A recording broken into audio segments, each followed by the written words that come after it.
135 knots, and a turn to the right, 45 degrees away from the runway.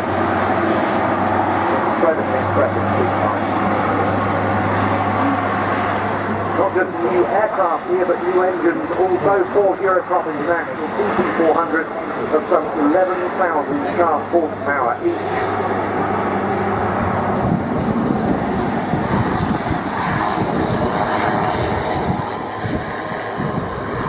First flown on the 11th of December 2009, and the man who was at the controls then is at the controls today, the Airbus Chief Test Pilot for military aircraft, Ed Strongman.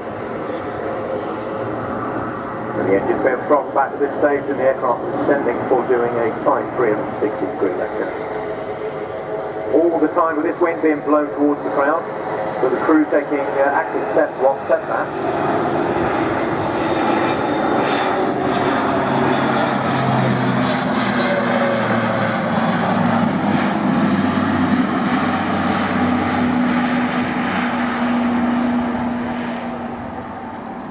In this minimum radius turn, flying from 400 feet starting up to 1200 feet at the opposite end of the circle.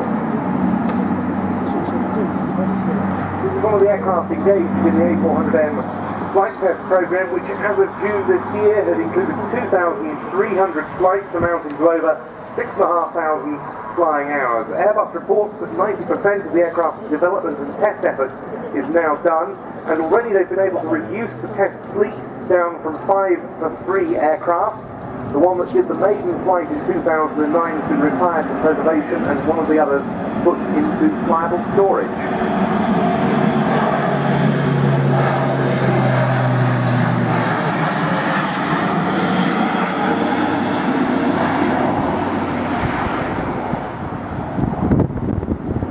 Once again, the aircraft climbing to 1,000 feet this time. You can see it level off and turn to the right. The engine will throttle back and the flaps will be lowered.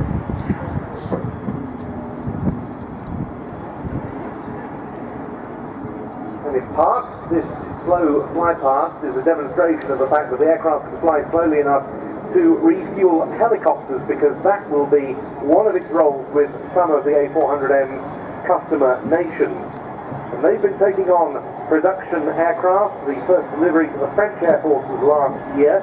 So far the French have got a couple of these aeroplanes, and the Turkish Air Force their first example too.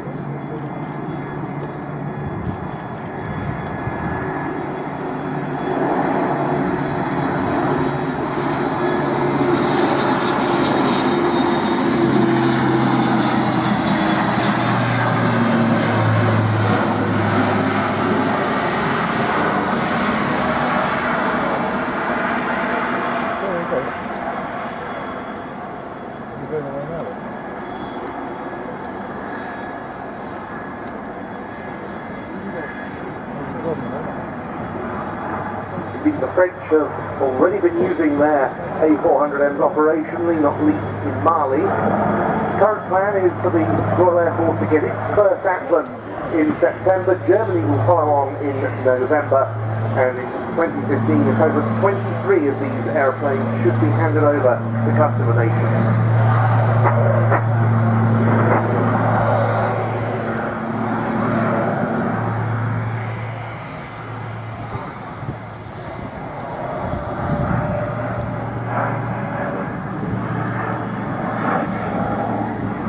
Once again, not just a capable airshow aircraft.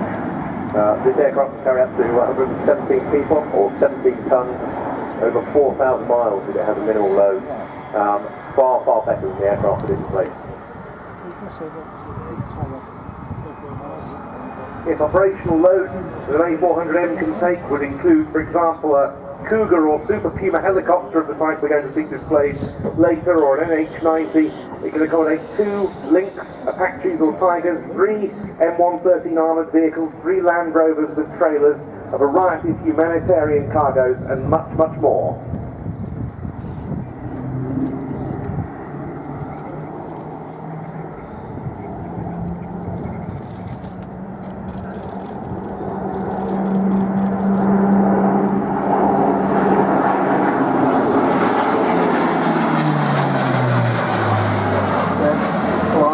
around about 3,000 feet, going up initially at about 10,000 feet per minute.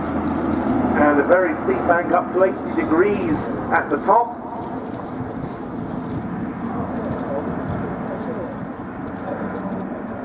The fly-by-wire controls on the A400M provide for a very wide flight envelope,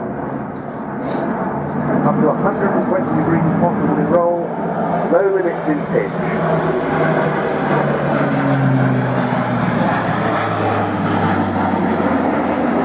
Of course, there's a substantial British contribution to the manufacturing of this aeroplane, as with other Airbus products. The major assemblies are flown to the final assembly plant in Seville aboard the big A300 Beluga freighters, the outer wing box and flaps being the UK's contribution to the manufacturing effort. And some 30% of the complete structure of the A400M is made up of composites. That's more than any other large military aircraft.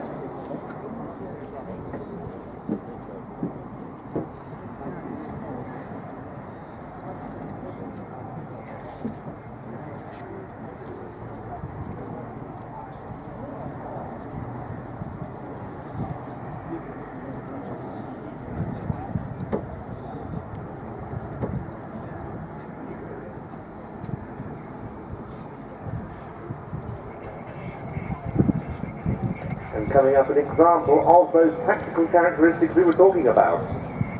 Absolutely. Very slow speed touchdown.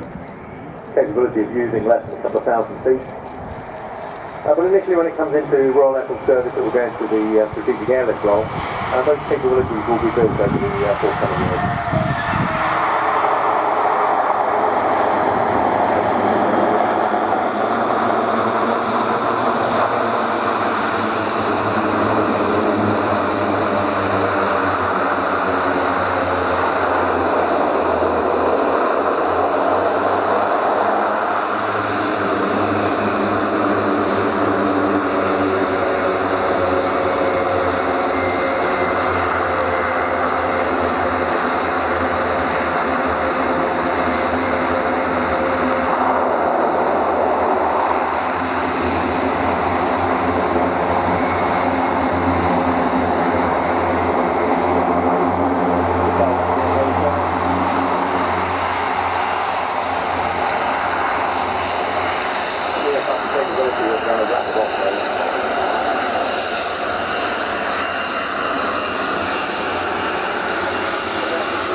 Airbus A400M Atlas.